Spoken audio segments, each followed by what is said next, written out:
mahigit 14,000 ang dinapuan ng Ebola virus sa iba't ibang mga bansa ngayong taon. Mahigit 5,000 sa kanila namatay. Saan nga ba nagsimula ang Ebola at paano ito kumalat sa pagdaan ng panahon? Live mula sa Quezon City, may report si Bam Alegre. Bam? Jessica, viral na usapin sa social media at maging sa balita itong Ebola virus. Pero ano nga ba ang sakit na ito? Ano yung mga sintomas at may lunas nga ba rito? Narito ang ulat.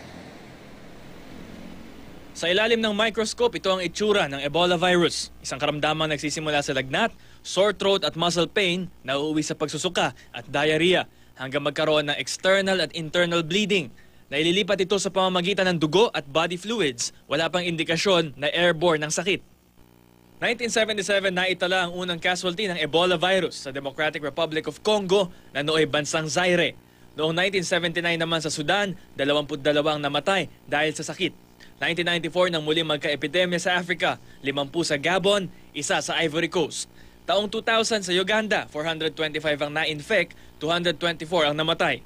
2007 naman sa West Africa, 413 ang nagkaroon ng sakit, 224 ang binawian ng buhay. At ngayon 2014 sa datos ng United Nations, mahigit 14,000 tao na ang nahawaan ng sakit, mahigit 5,000 sa kanila ang namatay na. Kaya nagdeklara na ang World Health Organization ng International Public Health Emergency.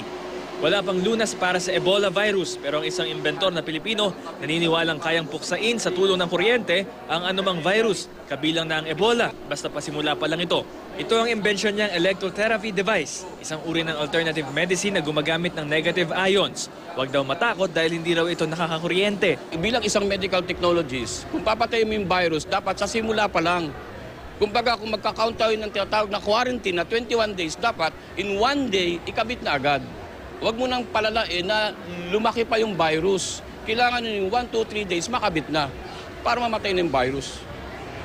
Sa ngayon, wala pang basbas ng Department of Health ang kanyang imbensyon.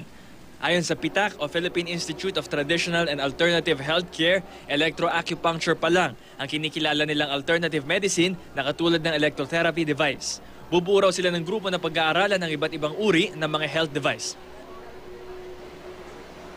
Jessica, itong unit na ito ngayon, ang kanyang market value naman ay 30,000 pesos. Balik sa'yo, ma'am. Okay, pero dapat siguro i-emphasize natin, Bam, no? Kasi baka maraming maniwala, lalo na't maraming nangangamba ngayon dito sa Ebola. Hindi pa ho yan certified at hindi pa yan aprobado ng kahit na anong ahensya ng gobyerno bilang mabisang paraan ng panggagamot. Diba? Matagal yan na proseso. So ito lang, pinipresenta niya lang yung kanyang imbensyon. Pero wala pang makakapagpatotoo o patunay na effective ito. Tama, sa ngayon, patent pa lang ang meron ito at hindi pa siya sinusuportan or ine-endorse ng PITAC dahil wala pa siyang support din ng DOH and maging ng WHO. At maging sa Amerika hanggang ngayon, hard at work sila para mahanapan ng vaccine itong Ebola virus. Kaya talagang it's still an ongoing struggle for them.